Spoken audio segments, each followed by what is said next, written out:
Audio Jungle. Telangana ప్రభుత్వం రాష్ట్రంలోని వివిధ ప్రభుత్వ పాఠశాల మరియు కాలేజీలలో కల్పిస్తున్న భోజన వసతిలో భాగంగా ఈరోజు న్యూ కామన్ డైట్ మెను అనే కార్యక్రమాన్ని ప్రారంభించడం జరిగింది.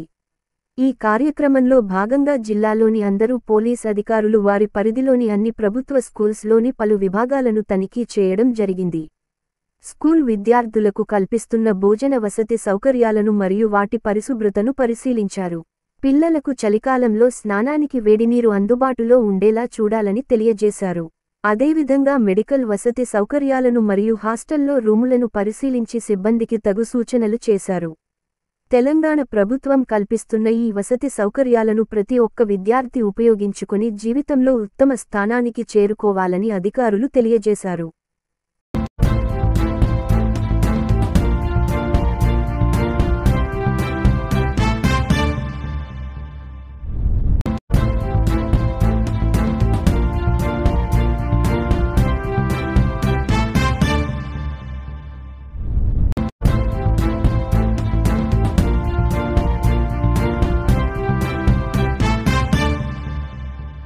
విద్యార్థులకు నాణ్యమైన పౌష్టికాహారం. Municipal chairman Gandrath Eshwar. తెలంగాణ రాష్ట్ర ప్రభుత్వం గౌరవనీయులు ముఖ్యమంత్రి శ్రీ రేవంత్ రెడ్డి ప్రతిష్టాత్మకంగా నేడు నూతన వెను ఆహార పదార్థాల పట్టిక ఆవిష్కరణ కార్యక్రమాన్ని చేపట్టడం సంతోషకరం అని మున్సిపల్ చైర్మన్ గండ్రత్ ఈశ్వర్ అన్నారు.